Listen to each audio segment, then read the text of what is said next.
Right. మరి ఈ మధ్య కాలంలో మనం రకరకాల కేసెస్ చూస్తూ ఉన్నాము. ఈ హత్యలకి వీటికి సంబంధించి, అలాగే ఏదైనా వివాహేతర సంబంధాలుంటే చిన్నారుల్ని ఏదైనా చేసి హింసించడము, లేదంటే హత్యకు పాల్పడడం ఇలాంటివన్నీ కూడాను. అంతే కాకుండాను ఈ అఫైర్స్‌కి సంబంధించి మగ ఆడవాళ్ళకి కాకుండాను మగ మగ గూడాను, ఆడ గూడాను లెస్బియన్ మనం అంటూ ఉంటాం ఆ భాషలోని. సో వీళ్ళు ఆడవాళ్ళు లేదా మగవాళ్ళు కలవడము, మగవాళ్ళు పిల్లల్ని కనడం, ఆడవాళ్ళు పిల్లల్ని కనడం ఇట్లాంటివన్నీ చూస్తూ ఉన్నాము. సో పెళ్ళైన మహిళ, పిల్లలున్న మహిళ వేరే ఇతర మహిళతోని సంబంధం పెట్టుకొని, లైంగిక సంబంధం పెట్టుకొని తన లైంగిక కోరికల కోసము దీనికి సంబంధించి తనకి పుట్టిన బిడ్డని కూడా బలి తీసుకుంది అనే వార్త అయితే మాత్రము చాలా ఆవేదనని కలిగిస్తూ ఉంది. అంటే సొసైటీలోని అసలు ఏం జరుగుతున్నాయి అనేది ప్రతిరోజు కూడా ఇవి చర్చించుకుంటున్నప్పటికీ కూడా కొన్ని రకాల కేసెస్ మాత్రము చాలా డిఫరెంట్ గా ఉంటూ ఉన్నాయి. అవి సమాజానికి అసలు ఈ వీటిని ఏదో మెసేజ్ ఇస్తుంది అని మనం ఎక్స్ప్లోర్ చేసుకోలేము. బట్ ఏంటంటే ఇలా జరగడం వలన చిన్నారులు కూడా నష్టపోతున్న పరిస్థితి కనిపిస్తుంది. అసలు అభం శుభం తెలియని వాళ్ళు, అసలు ప్రపంచం అంటే ఇంకా ఏంటి తెలియని వాళ్ళు, అప్పుడే పుట్టిన పసికందులు కూడా ఇలాంటి ఇష్యూస్ లోన ప్రాణాలు కోల్పోతున్నారన్న సంఘటనలు చూస్తూ ఉంటే నిజంగా బాధాకరంగా ఉంది. మరి దీనికి సంబంధించి ఇద్దరు మహిళలు తమ లైంగిక వాంఛలు తీర్చుకోవడానికి ఇద్దరు కూడాను లెస్బియన్ వాళ్ళ కోరికలు తీర్చుకోవడానికి లెస్బియన్స్ గా మారి ఇద్దరు కూడాను ఒకరికొకరు ఫోన్స్ లో చాటింగ్ చేసుకోవడము, వీడియో కాల్స్ చేసుకోవడము, అలాగే ఇద్దరు కలిసినప్పుడు కూడాను జనరల్ గా మేల్ ఫిమేల్ ఏవైతే చేస్తారో ఈ హగ్గింగ్, అలాగే ఫిజికల్ మూమెంట్స్ కి సంబంధించి ఇవన్నీ కూడాను డైలీగా వాళ్ళు ఆ రకంగా చేయడము చేస్తూ కూడాను వాళ్ళకి మరి అడ్డంగా ఉంది అని అనుకున్నారా, లేకపోతే ఇంకేదైనా భావించారో తెలియదు కానీ వాళ్ళిద్దరిలో ఒక మహిళ అయితే ఆల్రెడీ వివాహం అయింది, ఆవిడకి ఇద్దరు పిల్లలు ఉన్నారు. మరలా తరువాత రీసెంట్ గా డెలివరీ అయ్యి ఒక బాబు కూడా జన్మించడం జరిగింది. ఎన్నాళ్ళ నుంచి వీళ్ళు ఈ ఫిజికల్ లైంగికమైన సంబంధంతో రిలేషన్ మెయింటైన్ చేస్తూ ఉన్నారు అన్నది పూర్తి వివరాలు లేనప్పటికీ కూడా మనకి అందిన వాస్తవ కథనాల ప్రకారం అయితే మాత్రము పెళ్ళైన ఆవిడ పిల్లలున్నారు, మళ్ళీ బేబీ డెలివరీ అయింది. ఎన్నాళ్ళ నుంచి ఇది వ్యవహారం కొనసాగుతుందో తెలియదు. బట్ ఆమె వచ్చి వెళ్తూ ఉండడము, రెగ్యులర్ గా ఇంటికి రావడము, స్త్రీలు ఉన్నారని అంటే పురుషుడికి ఎందుకు అనుమానం వస్తుంది? సాధారణంగా ఏ హస్బెండ్ అక్కడ అనుమానిస్తాడు? ఎవరైనా అబ్బాయి వస్తున్నాడు అని అంటే కొన్ని ఏదో ఒక రకంగా అనుమానించాడని ఇంకోటి ఇలాంటి కథలు మనం చూస్తూ ఉంటాం. బట్ ఆడవాళ్ళు వస్తే అనుమానించే వాళ్ళు ఎవరు ఉండరు. జనరల్లీ వీళ్ళు ఏదో మాట్లాడుకుంటున్నారని వదిలేసి వెళ్ళిపోతారు. బట్ వెళ్ళిన తర్వాత వీళ్ళు చేసే పని ఏంట్రా అని అంటే పూర్తిగా లైంగికమైన చేష్టలు చేసుకుంటూ ఒకరికొకరు ఇలాంటి వాటికి పాల్పడుతూ ఉన్నారు. మరి ఆవిడకి పిల్లలు కూడా ఉన్నారు. పిల్లలు కూడా ఇద్దరు ఆడపిల్లలు ఉన్నారు, ఇద్దరు కుమార్తెలు ఉన్నారు. వాళ్ళిద్దరు కూడా మరీ చిన్నపిల్లలేం కాదు, 5-6 ఏళ్ల వయసున్న ఇద్దరు కుమార్తెలు ఉన్నారు. వీళ్ళ తర్వాత ఒక అబ్బాయి పుట్టడం జరిగింది. మరి అప్పటికీ కూడా వీళ్ళిద్దరూ కలుసుకోవడము. సో యాక్చువల్ గా అటువంటి ఫొటోస్ గానీ వీడియోస్ గానీ మనం చూపించలేము కాబట్టి మీకు జస్ట్ వాటిని స్క్రోల్ చేసే ప్రయత్నం చేస్తాము బ్లర్ తోని.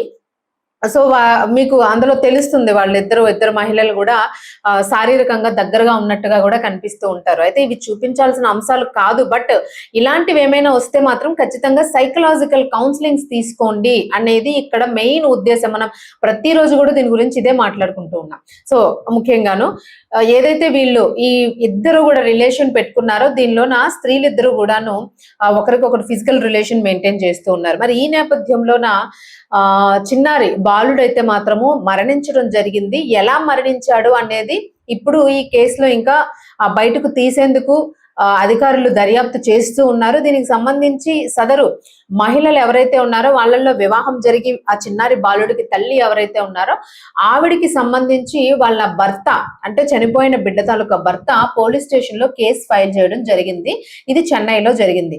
చెన్నైకి సంబంధించిన తన భార్య ఆమె లెస్బియన్ భాగస్వామి కలిసి తన కుమారుడైన పసిబిడ్డను చంపేశారని చెప్పేసి ఒక వ్యక్తి ఆరోపిస్తూ కూడా ఆ పోలీసులకు ఫిర్యాదు చేయడం జరిగింది. మరి ఏమీ గుడ్డిగా ఆయన ఆరోపించలేదు, గుడ్డిగా అనుమానించలేదు. ఆయన దగ్గర మహిళ యొక్క తన భార్య యొక్క మొబైల్ ఫోన్ ఏదైతే ఉంటుందో ఈ మొబైల్ ఫోన్ చాటింగ్ మొత్తము చూసిన తర్వాత దాన్ని పోలీసులకి చూపించి వారిద్దరి మధ్య జరిగిన సంభాషణ, వాళ్ళిద్దరి మధ్య జరిగిన వీడియోస్, ఆడియోస్ మొత్తం వాళ్ళు ఏమేమి మాట్లాడుకోవడానికి మాటలు, బూతులు ఇట్లాంటివి కొన్ని ఏవైతే వర్డ్స్ ఉంటాయో వీటికి సంబంధించి వాళ్ళిద్దరి మధ్య జరిగిన సంభాషణ ఏదైతే ఉంటుందో ఈ సంభాషణ అంతా రికార్డ్ జరగడము, అందులో ఉన్న రికార్డ్ చూసుకోవడము. సో వీళ్ళు ఏంటని మాట్లాడుకున్న తర్వాత ఇదే పనిలో ఉన్న వాళ్ళు మళ్ళా దాన్ని తరచుగా వినడము, మళ్ళా అలాంటి ఫీలింగ్స్ కి గురి కావడము, మళ్ళా ఇద్దరు కలవడము, ఇట్లాంటివి ఇలా రిపీట్ అవుతూ ఉంటే దొరికిపోయే వరకును. దొరికిన తర్వాత ఇగో మ్యాటర్ ఇట్లాగా ఉంటుంది, కంపల్సరీగా వాళ్ళు జైలుకి పోవాల్సి ఉంటుంది, లేదా ఎవరినో ఒకరిని చంపుతారు, లేదా వాళ్ళే చేస్తారు. సో లాస్ట్ కి అల్టిమేట్ గా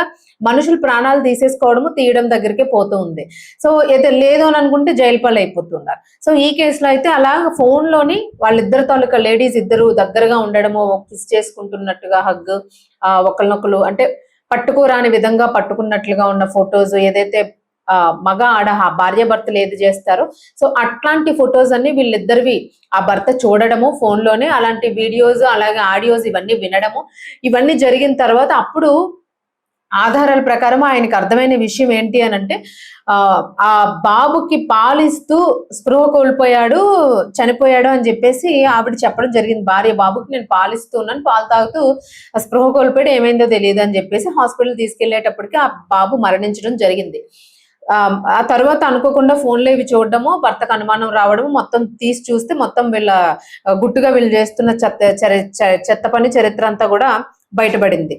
అయితే మొత్తానికైతే మాత్రము దీనికి సంబంధించి భార్య అపస్మారక స్థితిలోకి వెళ్ళిపోయారని చెప్పేసి భార్య భారతి ఆవిడ ఆరోపించడం జరిగింది. మరి కేలమంగళం ప్రభుత్వ ఆసుపత్రికి తరలించారు అప్పటికే చిన్నారిని. ఆ శిశువు మరణించినట్లుగా డాక్టర్లు అయితే నిర్ధారించారు. దీంతో పసిబిడ్డ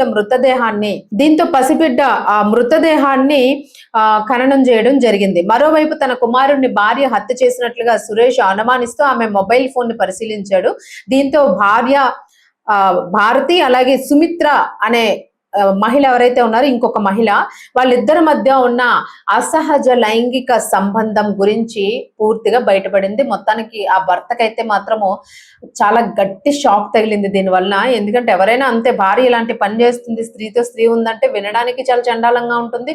దట్టు చూసాడని అంటే ఒక రకమైన వికారం వస్తుంది అలాంటివి చూసేటప్పుడు. సో మొత్తానికి వారిద్దరూ కలిసి దిగిన ఫోటోలు, వాయిస్ మెసేజ్లు ఆయన పరిశీలించుకోవడం జరిగింది. తన సంబంధానికి అడ్డుగా ఉన్న బిడ్డను తొలగించాలి అని అనుకున్నారు. అంటే ఎందుకంటే ఆవిడ పాలిస్తూ ఉంటారు, సో అట్లా ఎక్కువ బాబుని చూసుకోవాల్సి ఉంటుంది. ఇంకా 5 ఏళ్ళ పిల్లలు అంటే వాళ్ళు ఆడుకుంటూ ఉంటారు, వాళ్ళని ఏదో రకంగా చాక్లెట్లు ఇచ్చేయచ్చు, వీళ్ళు మభ్య పెట్టేస్తూ ఉంటారు. మరి చిన్నారి బాలుడు ఏంటంటే ఏడుస్తూ ఉంటాడు, ఖచ్చితంగా అమ్మ పక్కన ఉండాల్సి ఉంటుంది. ఇదంతా మరి అడ్డంగా ఉన్నారనుకున్నారేమో, మొత్తానికి తెలియదు కానీ బాబునైతే మాత్రం పూర్తిగా తుదముట్టించడం జరిగింది అన్నది ఈ కేసులో వెల్లడవుతున్న విషయం. మరి దీనికి సంబంధించి భార్య మొబైల్ ఫోన్ లో ఉన్న ఆధారాలను పోలీసులకు అందజేయడం జరిగింది. దీంతో పోలీసులు వాటిని పూర్తి స్థాయిలో పరిశీలించుకుని భారతిని అదుపులోకి తీసుకుని పూర్తిగా ప్రశ్నించారు. మరోవైపు బాబు పుట్టిన తర్వాత సుమిత్ర తాను ఎక్కడ సమయం గడపట్లేదన్నట్లుగా భారతి అనే ఆవిడ కూడా చెప్పింది. అంటే ఎవరైతే వీళ్ళిద్దరు ఉన్నారో వీళ్ళ పార్ట్నర్ భారతి ఎవరైతే ఉందో ఆమె చెప్పుకొచ్చింది అనమాట. బాబు పుట్టిన తర్వాత అంటే వీళ్ళిద్దరిని అదుపులోకి తీసుకోవడం జరిగింది పోలీసులు. బాబు పుట్టిన తర్వాత పూర్తి స్థాయిలో పట్టించుకోవడం మానేసింది, నన్ను దగ్గరికి రానివ్వడం లేదంటే చూడండి మగవాళ్ళకి ఎట్లాగా వాళ్ళు కంప్లైంట్ రైజ్ చేస్తూ ఉంటారు, ఈవిడ కూడా అట్లా కంప్లైంట్ రైజ్ చేయడం జరిగింది. సో మనం వింటూ ఉంటాము. సో ఇట్లాంటివి ఏంటంటే ప్రతి చోట ఎన్ని చోట్ల ఇట్లాంటివి గల్లీకి జరుగుతూనే ఉన్నాయన్నది ఇప్పుడు ఇలాంటి కథలు చాలా పునరావృతం అవుతున్నాయి సొసైటీలో అని చెప్పేసి ఒక రకంగా ఆందోళన వ్యక్తమవుతుంది. మరి దీనికి సంబంధించి అందుకే కుమారుడిని చంపేసినట్లుగా కూడా వీళ్ళు అంగీకరించడం జరిగింది. దీంతో పోలీస్ అధికారి వాళ్ళ ఒప్పుకున్నారని చెప్పేసి పోలీసులు అయితే మాత్రం తెలపడం జరిగింది.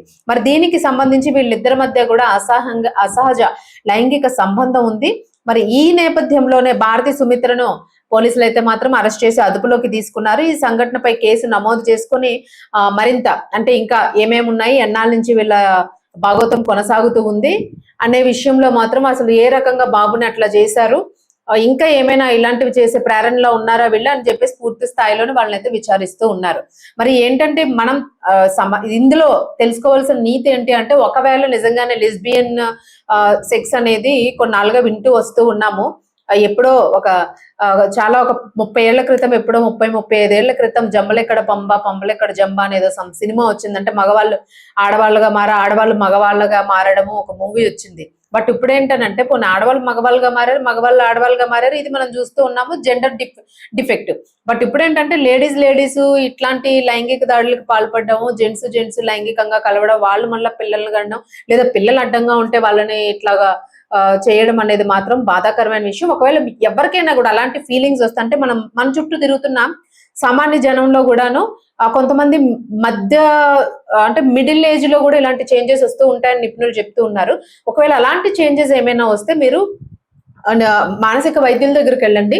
ఐదర్ మీకు ఏదైనా అట్లాంటి ప్రాబ్లం ఉందంటే కంట్రోల్ చేసుకునే ప్రయత్నం చేసి, అంటే ఎవరిని బలి తీసుకోకండి. మీరు ఏదైనా చేయాలనుకుంటే చాలా మంది వదిలేసి వెళ్ళిపోతున్న వాళ్ళు ఉన్నారు, ఎట్లా చేస్తూ ఉన్నారు. మీరు కంట్రోల్ చేసుకోలేని పక్షంలోన మాక్సిమం కౌన్సిలింగ్ తీసుకోవడానికి ప్రయత్నించండి అని చెప్పేసి నిపుణులు హెచ్చరిస్తూ ఉన్నారు. అలాగే చెప్తూ ఉన్నారు, దయచేసి ఎవరినైనా ప్రాణాలు తీసే స్థాయికి అయితే మాత్రం దిగజారకండి అని చెప్తూ ఉన్నారు. సో ఇందులో మనం బాధపడుతున్న విషయం అదే, దిగజారి అనవసరంగా చిన్నారి బాలుడిని అయితే అంతమొందించడం జరిగింది. అలాగే ఇంకా ఇద్దరు చిన్నారి కుమార్తెలు ఉన్నారు, 5 ఏళ్ళు వాళ్ళకి. దేవుడి దయ వల్ల వాళ్ళిద్దరికి ఎలాంటి అన్యాయం జరగలేదు, ప్రాణహాని జరగలేదు. బట్ బాబు చిన్నోడు కాబట్టి అనుకోకుండా వాళ్ళ పైశాచికమైన లైంగిక చేష్టలకి ఆ బాలుడైతే బలైపోవడం జరిగింది. మరి దీని మీద అయితే పోలీసులు కేసు దర్యాప్తు చేస్తూ ఉన్నారు.